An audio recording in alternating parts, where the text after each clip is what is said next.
अस्सलाम वालेकुम रीडर्स, कैसे हैं आप सब। उम्मीद करती हूँ कि आप सब खैरियत से होंगे। वेलकम टू दिया था नॉवेल्स और मिस्टर पोजेसिव लव इस सफ़र की ये आखिरी सीडी है।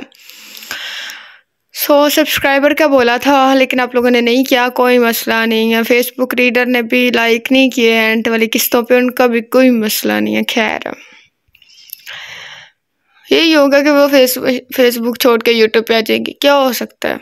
यूट्यूब छोड़ के वो कहीं और चली जाएंगी, बुक फॉर्म में पब्लिश कर लेंगी, क्या हो सकता है। और चलें रीड करते हैं last episode, novel mister possessive love, episode 61। Last episode का पार्ट 1 है, ठीक है। Diya Jahan novels, don't copy paste without my permission, all rights up to Diya Jahan novels. अगर हो सके तो पहले लाइक कराएं, बाकी आपकी मर्जी, कोई बात नहीं। मैं पैगंबर ना सही हूं तो पैगंबर जैसा, कोई घर भी नहीं वीरान मेरे घर जैसा। अहले दिल की नज़ाकत से है वाकिफ, वरना काम लफ्ज़ों से भी ले सकते हैं खंजर जैसा। मेरी वसीयत का भी अंदाज़ा बहुत मुश्किल है, एक कतरा ही सही हूँ तो समंदर जैसा। मैंने असाब को पत्थर का बना रखा है, एक दिल है कि जो बनता नहीं पत्थर जैसा। हम फ़कीरों को कभी रास न आया, वरना हमने पाया था मुकद्दर तो सिकंदर जैसा। साकी, तुम्हें क्या लगता है तुम मुझसे बच के जा सकती हो? क्या मैं तुम्हारे मामले में इतना बेखबर हूँ? हरगिज़ नहीं।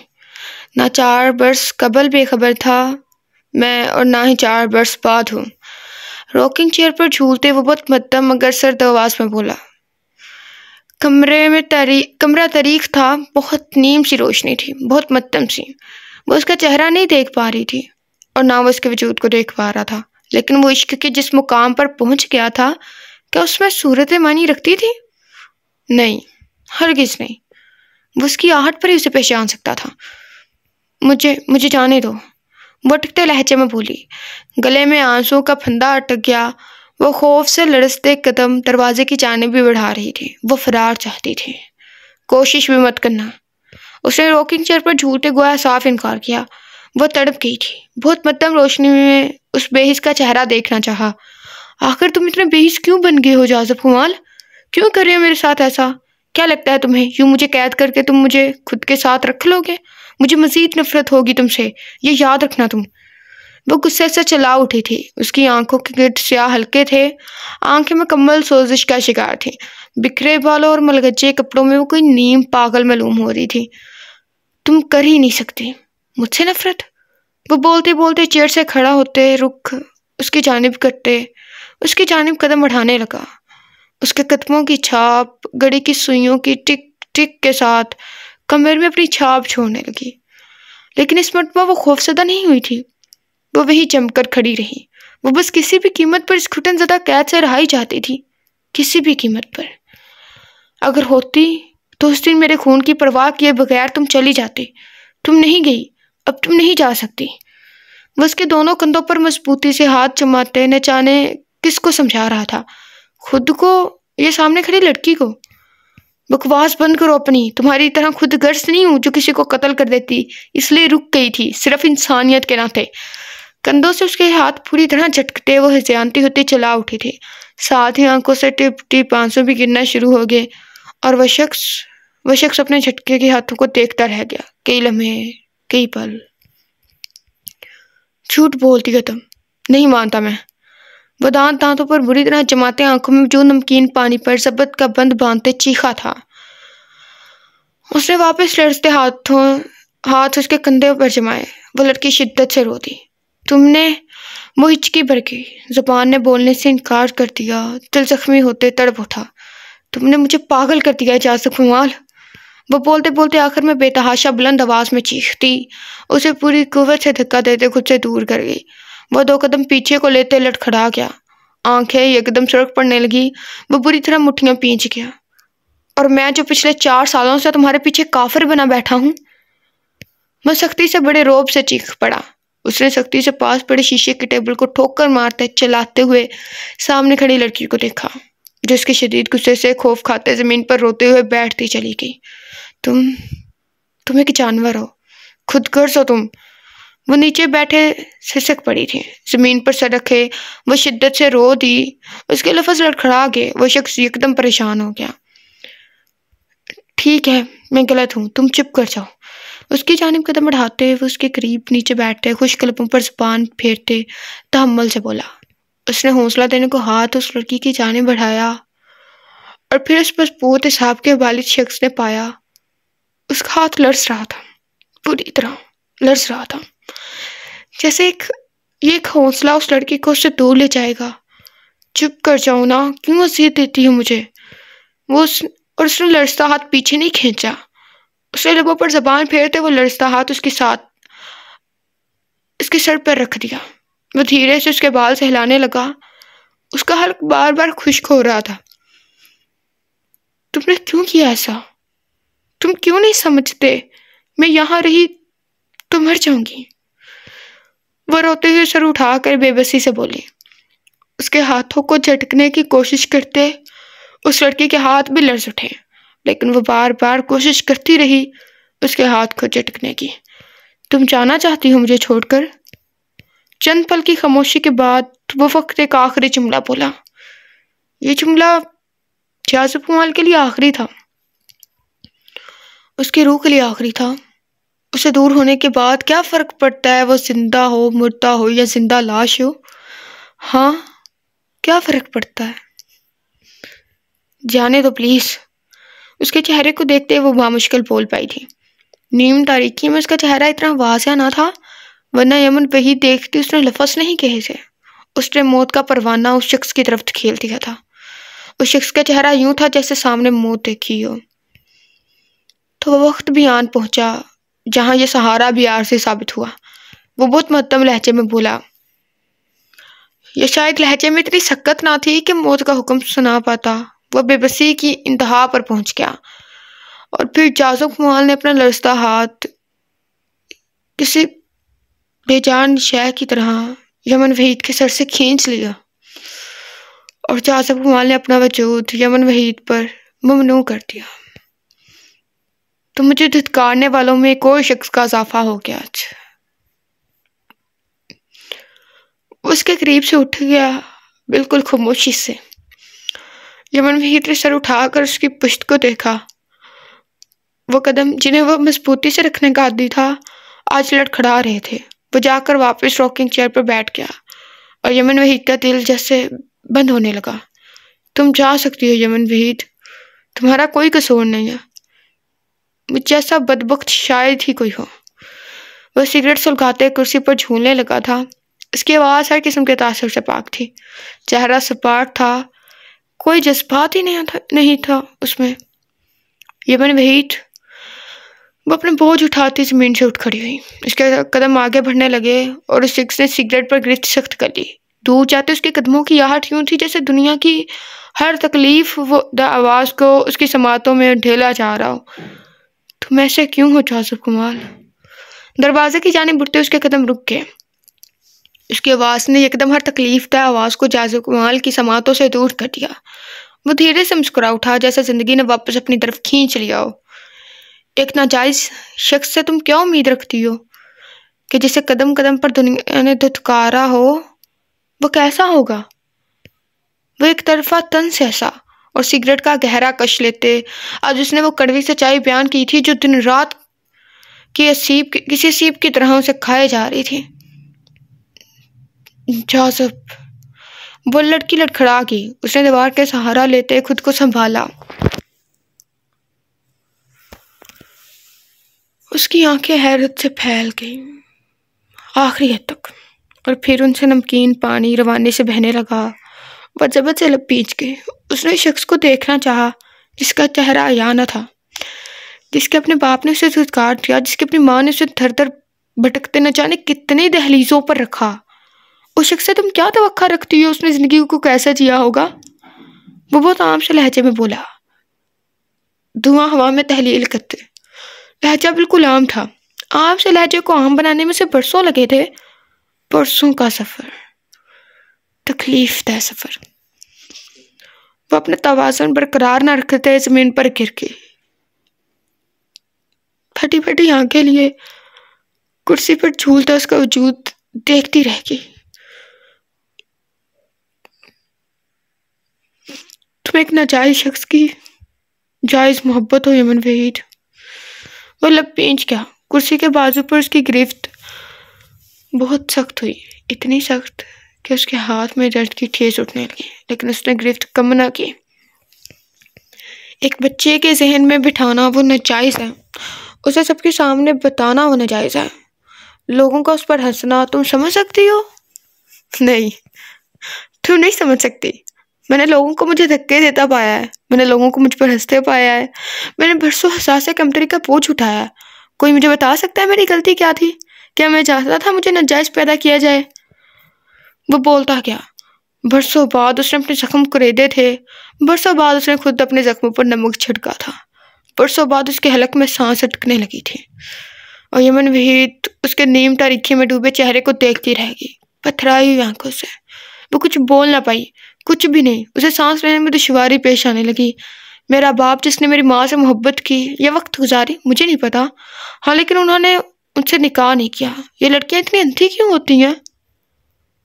वो मध्यम लहजे में बोला। कमरे में एक नस्वानी सिसकी गूंजी और वह शख्स सबद की इंतहा पर पहुंच गया। मोहब्बत के चंद बोल, थोड़ी सी फिक्र, चाशनी में डूबी चंद बातें आप किसी भी औरत को खरीद सकते हैं। आपको पैसे फेंकने की जरूरत नहीं है। वो हाथों को मसलते बोला। सिगरेट उसके हाथों में चलता उसकी उंगलियों को चला गया, लेकिन वहां परवाह किसे थी? उसे तो ना थी। जब मेरी उम्र चंद सांसें थी तब से मैं कभी उसके दर कभी दर बदर, और जब मेरे बाप को अपनी सोचा मोहतरमा से औलाद नहीं हुई तो उसे मेरा ख्याल आ गया। उसने अपनी तमाम दौलत मेरे कदमों में ढेर कर दी। क्या एक 7 साल के बच्चे को दौलत से गर्ज थी? मुझसे तो हर जगह एक ही सवाल होता था, तुम्हारे वालिद कहाँ हैं? और ये सवाल आज तक मेरी रूह पर भारी है। वह कुर्सी की पुश्त से सर टका गया। उसने आंखें मूंद ली और बंद होते होते भी आंखों ने दगाबाजी करते 2 शफाफ लकीरें उसके गालों पर लटका दी। तुम्हारा बाप कहाँ है? तुम्हारा बाप कौन है? वह हंसते हुए जख्मी से लहजे में बोला, और यमन वहीद ने जबर से आंखें मीच ली। वह चीखों का गला घोंट देना चाहती थी। वह वजूद जिसके पास शुरुआत से कोई नहीं था। क्या उम्मीद रखती हो तुम मुझसे? वो अपने रिश्तों को लेकर किस हद तक एहसास कमतरी का शिकार हो सकता है? उसने आंखें खोल दी और कई आंसू आंखों की हदूद फलांगते चेहरे पर गिर के, गोया दोबारा उस असियत में वो धकेला गया हो। तुमने भी तो कसे थे अल्फाज मुझ पर। वो तंज नहीं कर रहा था, वो बस बोल रहा था, और यमन वहीद पर ढेरों पानी पड़ गया। वो लबों पर हाथ जमाते सिसक पड़ी। वो उसे बताना चाहती थी। उसने तो बस इसलिए इसके वालिदैन को कहा था कि उसने अफवाहें सुनी थी कि उसके वालिदैन शायद गैर कानूनी काम करते हैं, क्योंकि वो बहुत कम मंजर आम पर पाए जाते थे। उसे कह नहीं पाई कि वह जख्म जो उसके दिल पर उसने लगाए थे उसके लिए वो शर्मिंदा थी। उसने कहा था, यमन वहीद, तुम अपने लफ्ज़ों पर पछताओगी। और आज जमीन पर बैठती ये यमन वहीद अपने लफ्ज़ों पर पछता रही थी। मुझे आज तक जवाब नहीं मिला। क्या मेरी कोई गलती थी? क्या मैंने चाहा था मैं ऐसे पैदा हूँ? वो कुर्सी से उठ गया। उसके कदम मजबूती से जमीन पर जमे थे। अब वो लड़खड़ा नहीं रहे थे। उसकी आंखों के गोशे सुरख थे, कपड़ सलवट ज़दा थे और चेहरा सता हुआ, कोफत लिए हुए, बेजारी लिए हुए, जैसे अब चीज़ों से रिश्तों से कोई फर्क नहीं पड़ता। ऐसी लातादार लड़कियां जो मोहब्बत के महज 2 बोल सुनते या अपनी मोहब्बत का यकीन महबूब को दिलाने के लिए इस्लाम के दूध को फलांग जाती हैं और नाम देती हैं कि वो मुखलिस है। क्या मुखलिस लोग मोहब्बत का यकीन कुछ इस तरह मांगते हैं? अगर हाँ तो तफ है ऐसे मुखलिस लोगों पर। मर्दों की वो कौम जो जिस्मों के साथ खेलती है वह तरबियत याफ्ता नहीं होती। उसे किसी असीम औरत ने शायद तरबियत नहीं दी होती।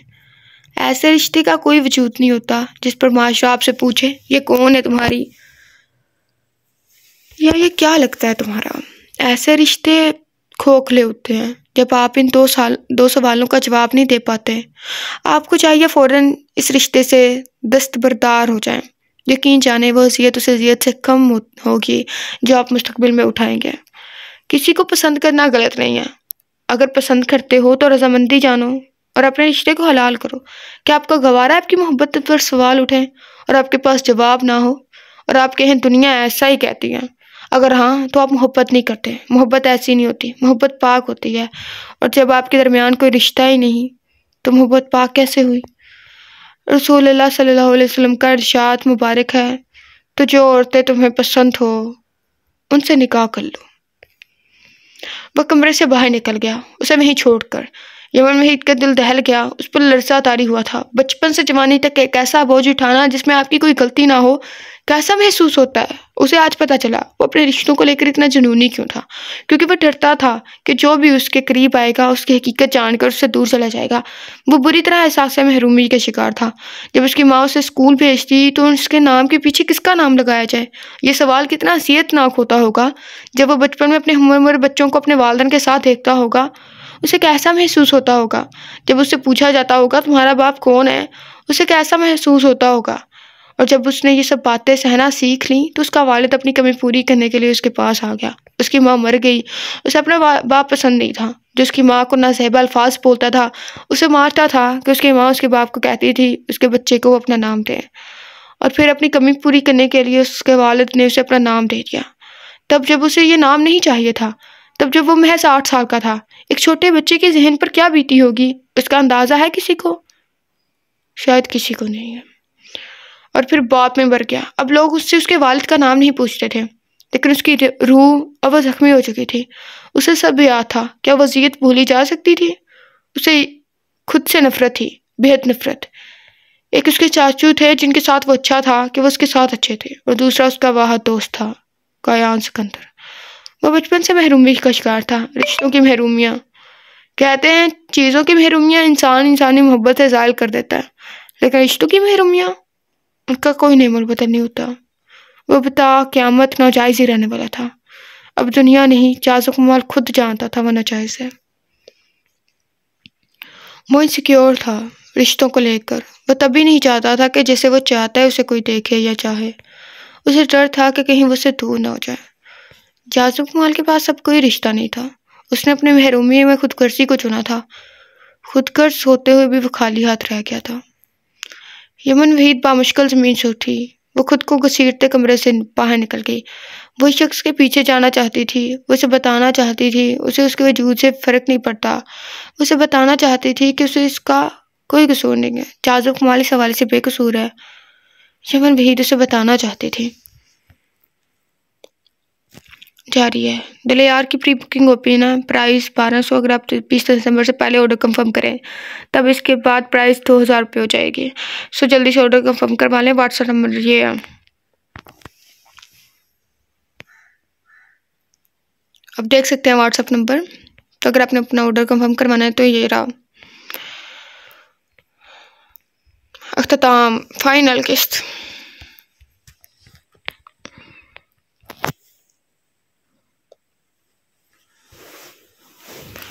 तेरी आंखों के दरीचों से गुजारे जाते तो मेरे ख्वाब यूं बेमौत ना मारे जाते। एक रवायत की तरह हम भी जमीन पर उतरे, पूछा जाता तो तेरे दिल पे उतारे जाते। वो घर से बाहर निकल गई थी। उसने चलती सड़क पर इधर उधर देखा, वो वहां नहीं था। उसकी आंखें नम हुई थी। वो उसे तलाश करते मजीद आगे निकल गई। चलते चलते उसे यूं महसूस हुआ जैसे दिल जख्मी हो रहा। वो अभी चंद कदम ही आगे बढ़ी थी कि अचानक एक रफ्तार सफेद रंग की वैन उसके पास आकर रुकी थी। उसमें से एक आदमी इंतहाई तेजी से बाहर निकला। वो जो अपने ध्यान बिखरी हालत में सड़क के किनारे चल रही थी, उस आदमी ने उसका हाथ पकड़कर उसे वैन की जानिब खींचा। वो एकदम इस आफताब पर कभी अपने हाथ को और कभी सामने सफ़ेद वैन को देख रही थी। उस आदमी ने उसे वैन के अंदर पटका और वैन का दरवाज़ा बंद करते वैन झट से वहाँ से रवाना हो गई। सब कुछ नॉर्मल हो गया, जैसे वहाँ कुछ हुआ ही ना हो। चंद लोग जो ये मंजर देखकर घबरा गए थे, वो फौरन वहाँ से खिसके। इन्हें अपनी जान की फिक्र सताने लगी थी। किसी ने इंसानियत नहीं दिखाई। क्या इंसानियत बाकी है जो दिखाई जाती? वो अपने सर को थामे आंखें खोलने की नाकाम से कोशिश कर रही थी। वो पूरी तरह होश में थी, लेकिन वैन के अंदर सख्ती से पटके जाने की वजह से उसका सर बुरी तरह वैन से टकराया था, जिसकी वजह से सर में दर्द की ठेस उठ रही थी। तुम ठीक हो? सॉरी यमन, आपको चोट लगी? टिश्यू पेपर पकड़े वो शख्स उसके सर के जख्म पर रखते नहायत तशवीशनाक लहजे में पूछ रहा था। यमन वहीद ने यकदम ही चौंक उठी। उसने हल्के खौफ से आंखें दाएं जानिब घुमाई। वो शख्स को देखती रह गई। आप ठीक है ना? न जाने कैसे मुझसे हो गया, गधा हूं मैं। उसने अपने सर पर एक हल्की सी चिप रसीद गई और हंसते हुए बोला। यमन वहीद ने पूरी तरह गर्दन घुमा कर उस वैन को देखा जो न जाने कहाँ का सफर तय करी थी, लेकिन जो भी था उसे खौफ महसूस होने लगा एकदम ही। बासिल अहमद, वो बहुत मध्यम आवाज में बड़बड़ाई, और बासिल अहमद उसकी जानिब झुकते उसे देखे गया। यमन वहीद को जैसे बहुत कुछ गलत होने का एहसास हुआ। आपको मैं याद हूँ? हाँ, आप कैसे भूल सकती हैं मुझे? एक जमाने में आपकी पसंद रह चुका हूँ मैं, है ना?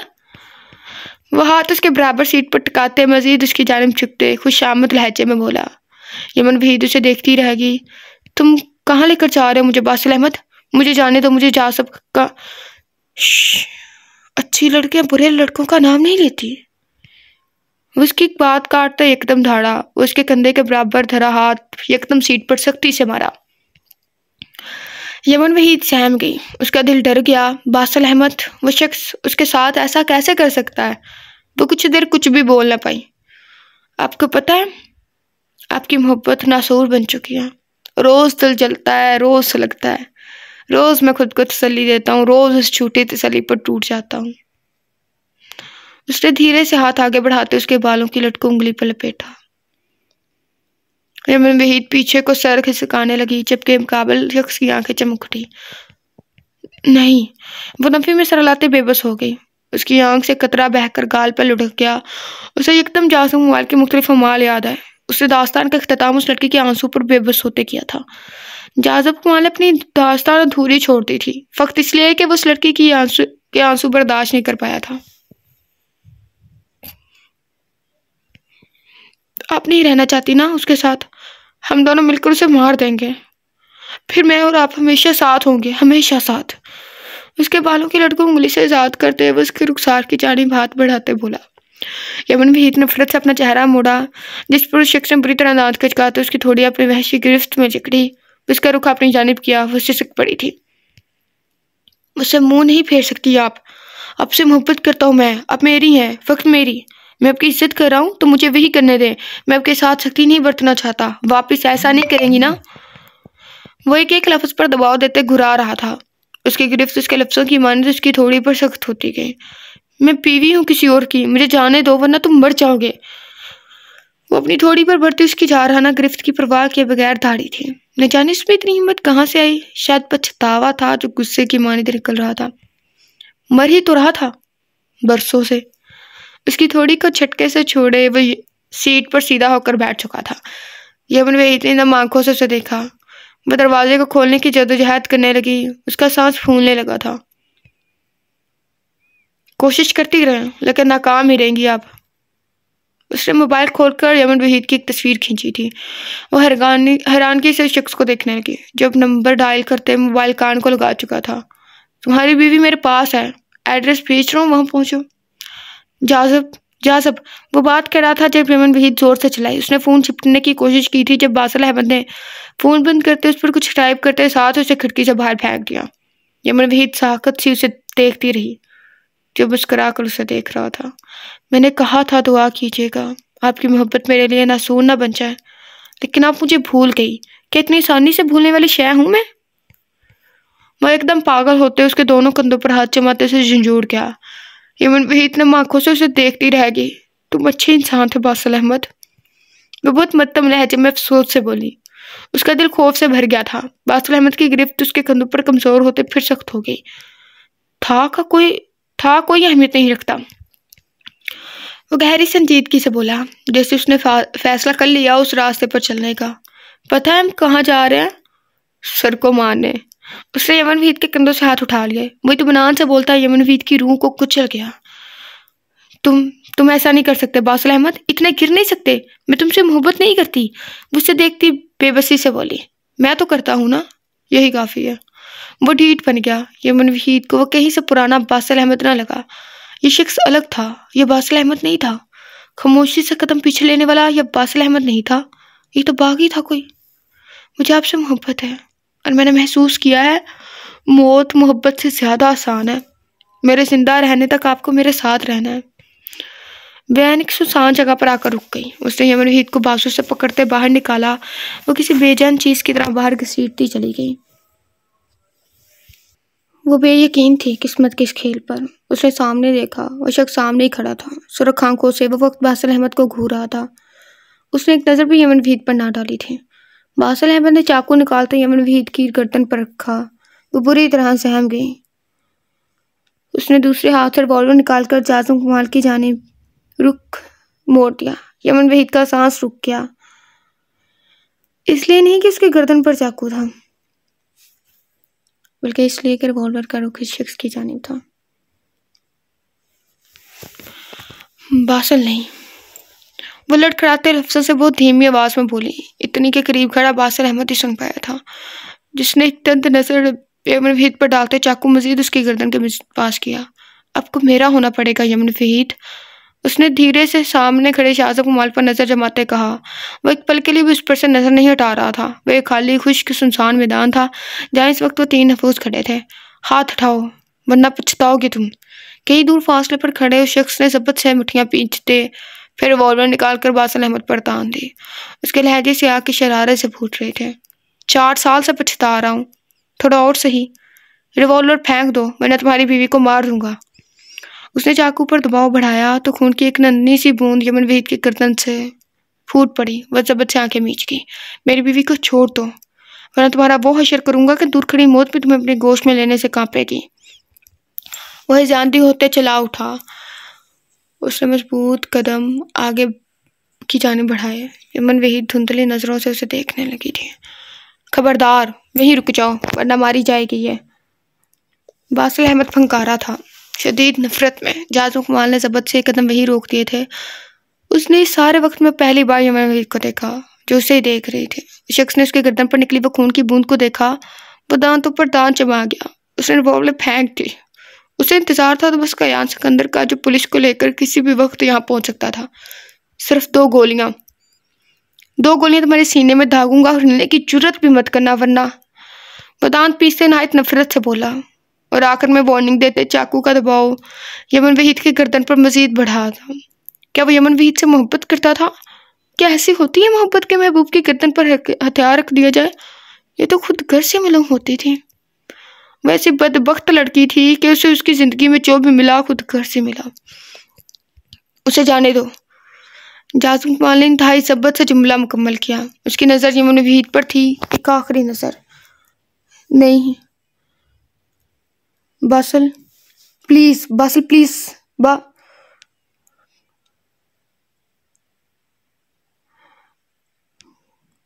गन चल चुकी थी।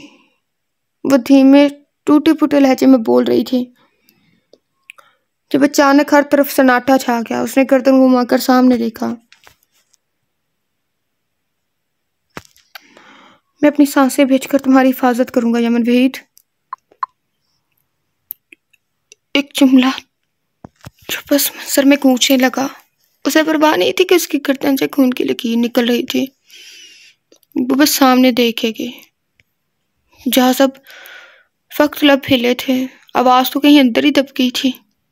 नहीं बासिल नहीं, प्लीज बासिल नहीं, तुम्हें खुदा का वास्ता है बासिल नहीं, नहीं।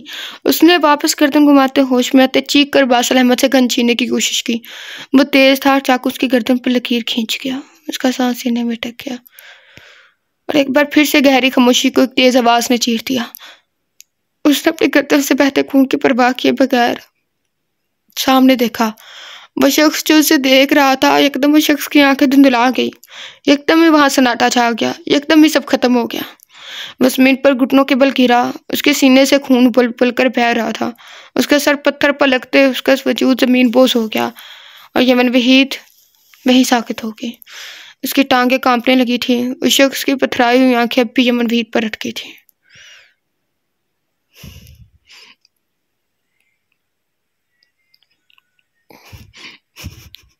मैं चाहता हूं मैं तुमसे पहले मर जाऊं। पस मंजर में फिर से एक जुमला गूंजा जिसकी हकीकत आज देखकर उस लड़की की सांस थमने लगी थी। बहुत अचानक वहां गोली की आवाज सुनाई दी। उसने देखा बासिल अहमद के पहलू में गोली लगी थी, जिसमें वो कराहते हुए जमीन बोस हो गया था। वो अपनी गर्दन पर हाथ रखे सामने की जानिब भागी थी। वह चाहती थी वो उसे कुछ कहे, उसे बताए वो बेकसूर है, वो मरना नहीं चाहती थी। जाज़ब उठो। जाज़ब कमाल उसके पास घुटनों के बल बैठते, उसका सर अपनी गोद में रखे वो चीख पड़ी थी। उस लड़की का सर घूम रहा था, लेकिन इस वक्त उसे उस शख्स की परवाह नहीं थी। परवाह थी, गोया से अपनी दुनिया की परवाह थी। तुम अपने लफ्जों पर पछताओगी यमन वहीद, और मैं ऐसा मुमकिन बनाऊंगा। एक और जुमला जो हथौड़े की माने चेहन पर लगा, एक और घाव जो दिल पर लगते दिल को चीर गया। तुम ऐसा नहीं कर सकते। तुम इतना खुदगर्ज नहीं बन सकते। उठो जाज़ब कमाल, उठ जाओ जाज़ब। मुझे कोई शिकवा नहीं है तुमसे, मुझे रहना है तुम्हारे साथ। उठ जाओ, मैं करती हूँ तुमसे मोहब्बत। उसके खून आलूद सीने पर सर रखे वो धाड़े मार मार कर रो रही थी। उसकी सांस उखड़ने लगी थी। उसे लगा सब बिखरता जा रहा है। यमन भी इतने महसूस किया उस शख्स की धड़कन थम चुकी थी। यमन भी बेइज्जती हो गई। उसने सर उठाकर उसके चेहरे को देखा। उसके लबों पर एक मुस्कुराहट थी, एक दफा मुस्कुराहट। यमन वहीद को पता न चला कब आंसू टूटकर उस शख्स के मुस्कुराते लबों पर गिर गया। जाज़ब कमाल वो मर गया था।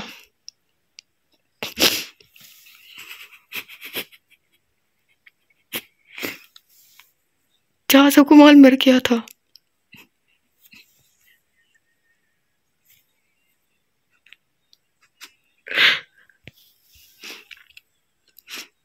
वो बेवास बस नफी में सर हिलाती रही। वो शख्स जो अव्वल रोज से खुदगर्ज था, वख्ताम पर भी खुदगर्ज ही साबित हुआ।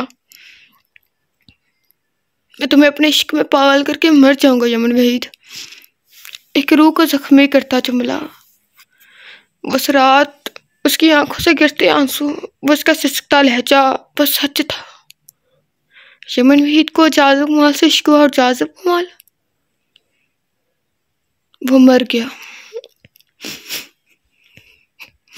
वो उसके साकत दिल पर हाथ धरे उसके चेहरे को देखती रही कई लम्हे, बस खामोशी से, बेरान आंखों से। मुझे जन्नत चाहिए, फक्त तुमसे चंद पल मुलाकात के लिए। उसकी वो अजीब ख्वाहिश, वो आंखों की चमक, वो सब तमाम हो गई, सब खत्म हो गया। काश जाज़ब कमाल को यमन वहीद से मोहब्बत होती तो वो आज इसके साथ होता, लेकिन जाज़ब कमाल को यमन वहीद से इश्क था, और इश्क का एक ही सूल है, वो बर्बाद करता है। तो उसने बर्बाद कर दिया था।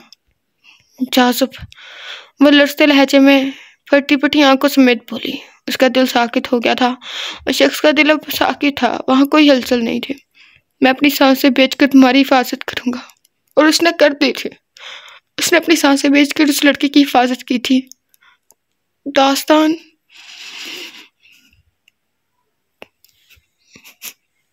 तुमने हमें पढ़ने को दिया ही क्यों था, दिया की बच्ची।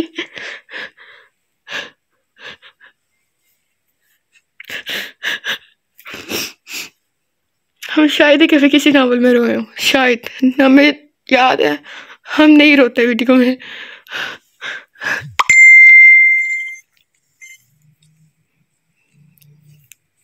दास्तान तमाम हो गई थी। जाज़ब चीख उठी।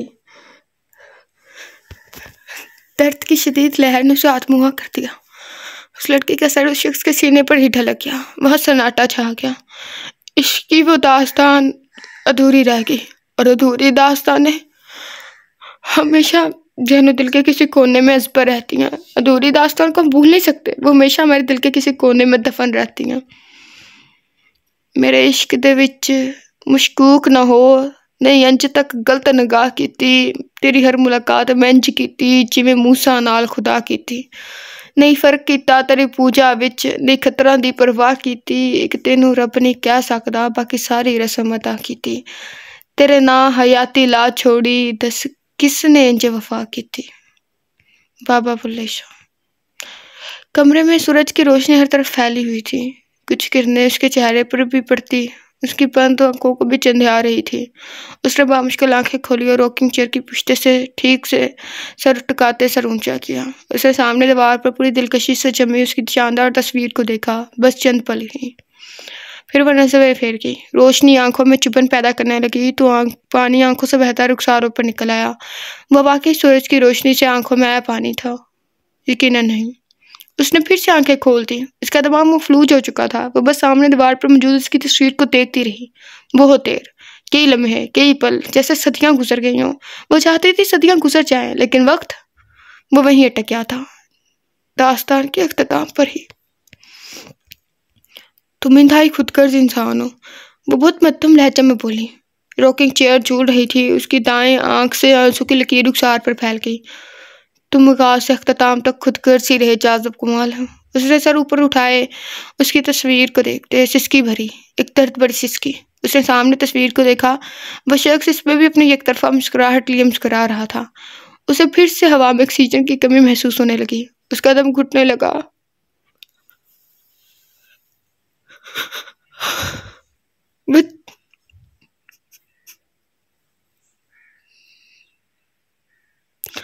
क्या ऐसा नहीं हो सकता कि आप लोग खुद पढ़ लें?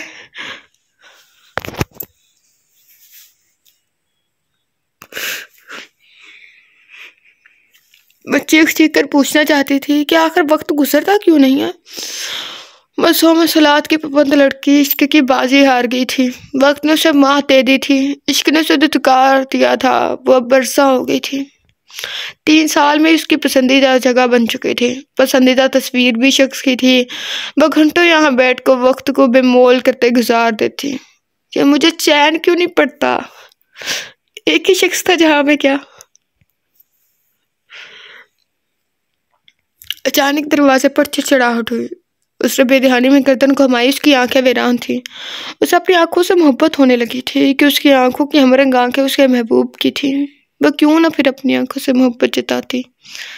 नन्हे नन्हे कदम अंदर दाखिल हुए और बड़ी बड़ी सब्ज आंखों ने सामने देखते अपने लब बार बार काटे।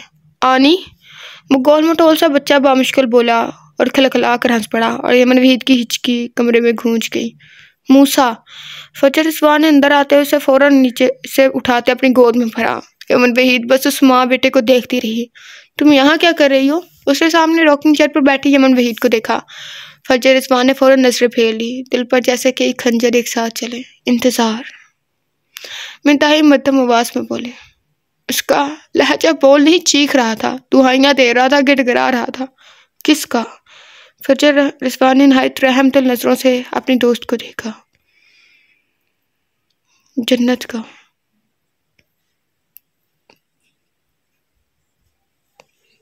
मौत का, उसे छूने का, उसे सजा देने का। वो बोलते बोलते गर्दन फेर गई। आंसू लड़की माने आंखों से गिरते, होंठों पर से होते गर्दन तक जाने लगे। वादा तोड़ने का, उसे जोर से गले लगाने का, उसकी सांस बंद हो जाए, उसे हिसाब लेने का। जन्नत का इंतजार है मुझे। उसकी तस्वीर की तरफ देखते बोलती चली गई। आंसू के दरमियान, गहरी गहरी सांसों के दरमियान, उखड़ती सांस के दरमियान, मुझे फक्त चंद पल के लिए जन्नत चाहिए। उससे मुलाकात के लिए फक्त चंद पल के लिए जन्नत चाहिए। बस सिसक पड़ी। उसकी रूह को जख्मी करती सिसकियां कमरे में गूंजने लगी। फजर रिजवान साकित हो गई, लेकिन आंखें भीग गई अज़ियत की इंतहा पर जाकर। वह खुदगर्ज था। उसने मौत को चुना और मेरा क्या? वो शुरू से खुदगर्ज था। उसके लब फड़फड़ा रहे थे, उसकी जुबान लटखड़ा रही थी, दिमाग माफ हो रहा था, दिल कांप रहा था। तुम्हें पता है, आज मैं सारी दुनिया को चीख चीख कर बता सकती हूँ मुझे जाज़ो कमाल से इश्क है, लेकिन मेरी बदबख्ती देखो, मैं उससे ही नहीं बता सकती।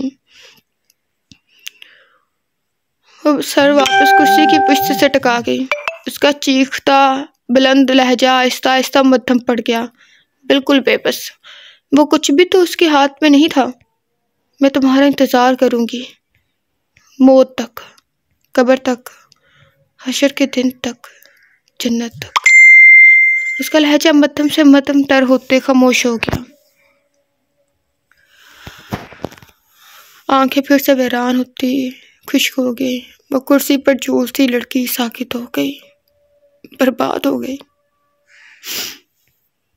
इश्क इस दास्तान में जहाँ जाज़ब वाल उसकी हिफाजत करते तमाम हो गया था, वहीं बासर अहमद भी ताउम्र कैद हो गया था। इश्क की इस दास्तान ने इन तीनों में से अगर किसी का नुकसान किया था तो वो यमन वहीद थी, जो हर तरह से खाली हाथ रह गई थी। ये ठीक है कि गर्दिश हालात के सबब दिल भी मेरा तबाह है, हिम्मत भी पस्त है। तुम सोचती बहुत हो तो फिर ये भी सोचना, मेरी शिकस्त समय किसकी शिकस्त है। खत्म शुद, सुना कर जाएं बातें। 5 महीने हमने खुद की भी तो सुनी है, आपकी भी सुन सही, लेकिन आपकी राय की इज्जत करता है, एहतराम करता है, लेकिन कहानी आपके जहन से नहीं अपने जहन से लिख रहे हैं। और रही बात सीर आलम के भाई की, तो जो सीर आलम के साथ हुआ इसके साथ हुआ, वो अपनी माजी सोच रहा था, इसलिए खुद को सोच रहा था। सीर आलम का भाई थोड़ा डरपोक था, पहले बताया था, इसलिए फिर वो सीर आलम की बातें मानता था और बात उसने गद्दारी के चलते उसे मार दिया। अगला नावल तू ही दिल की बेकरारी जल्द शुरू होगा। दिल यार हैप्पी एंडिंग है। ऑर्डर कंफर्म करने के लिए व्हाट्सएप पे रब्ता करें, ये पेज के इनबॉक्स में व्हाट्सएप नंबर दे दिया है, चलाकों से दिया। इसने बहुत बड़ी चलाकी खेली है, इसने हमारे साथ बहुत गलत किया है, हमें नावल पढ़ा दिया और पता है हम कहाँ पे अटक गए अभी तक। वो मर गया था, साजिद कुमार मर गया। ठीक है वो शख्स गलत था, लेकिन वो हमें पसंद था।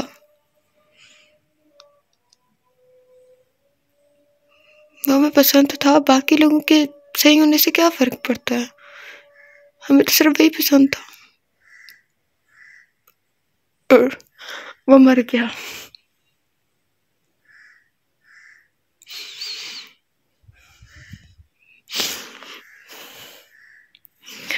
खैर, कुछ रीडर लिया सारा का पैगाम है, कुछ रीडर चाहते थे कि जो पास्ट है ना उसको किरदार खुद वजाहत देते हैं, तो इस तरह नावल लॉन्ग हो जाना था, इसलिए उन्होंने लॉन्ग नहीं लिखा। और वो चाहती थी कि माजी जो है वो इख्तिताम पर ही ओपन हो, जैसे जाज़ब का माजी इख्तिताम पर ओपन होने के साथ उसको मार दिया, तो ये एक अच्छी, इस हिसाब से वो एक अच्छा सीन बनता था। अगर पहले ओपन होता और बाद में मरता तब भी ठीक था, लेकिन वो किरदार, कुछ रीडर्स को शिकायत थी कि किरदार खुद माजी को ओपन करते हैं, फिर ज़्यादा दुख शायद उन्हें फील होता।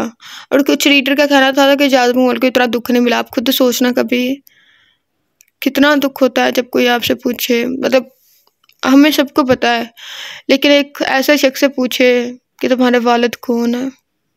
कुछ पल हम कुछ नहीं बोल पाते हैं, हम बस खामोशी से एक जगह देखते रहते हैं और फिर नजरें उठाकर उसे देखते हैं, तब भी हमारे पास कोई जवाब नहीं होता। हम चाहते हैं कि हम वहाँ से गायब हो जाएं, हम चाहते हैं या वो वहाँ से गायब हो जाए, यहाँ मतलब कुछ भी हो, मंजर बदल जाए।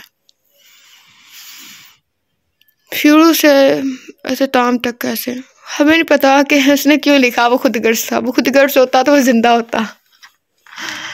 उसने कहा था मैं तुम्हें अपनी सांसें बेच कर मैं तुम्हारी हिफाजत करूंगा, और उसने कर दी थी, उसने अपनी सांसें बेच कर उसकी हिफाजत कर दी थी। नावल में बहुत से पॉइंट ऐसे थे जिस पे हमने बहुत कुछ सीखा, लिटरली बहुत कुछ सीखा, जैसे दुनिया पे सीखा, मतलबी लोगों पे सीखा, पर्दे पे सीखा, औरत की हदूद पे सीखा। बेशक बहुत कम बताया गया था, लेकिन बातों में वजन था। जैसे पिछले एपिसोड में, उससे पिछले एपिसोड में जैसे माफ़ी के बारे में हमने सीखा, लफ्ज़ों के बारे में सीखा, और इबादत में गरूर आ जाए उस पर सीखा। मतलब लिटरली दिया सारा का नावल पहला बहुत हमारा खुद का बहुत मोस्ट फेवरेट है मैं तेरी आदत का हमारा, लेकिन जो इस नावल में लेसन थे उस नावल में बहुत कम थे।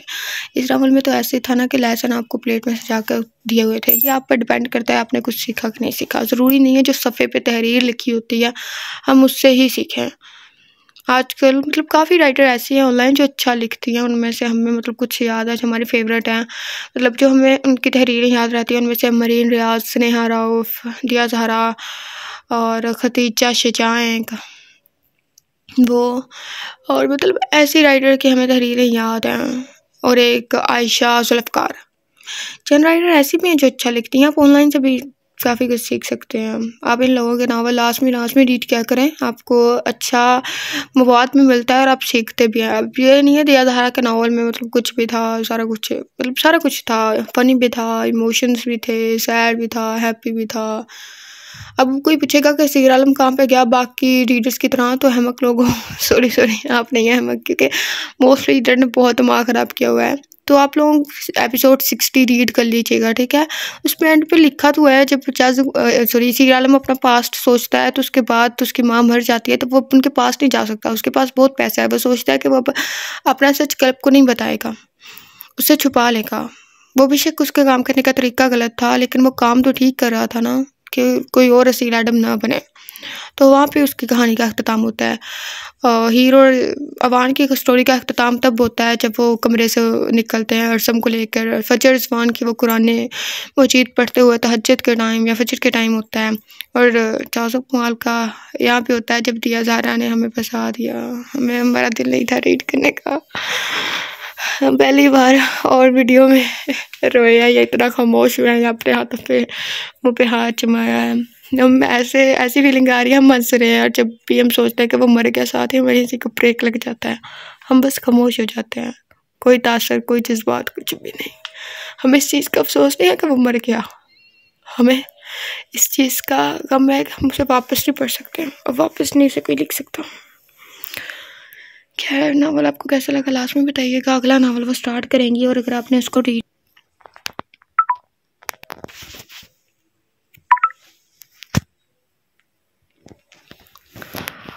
माजरत के साथ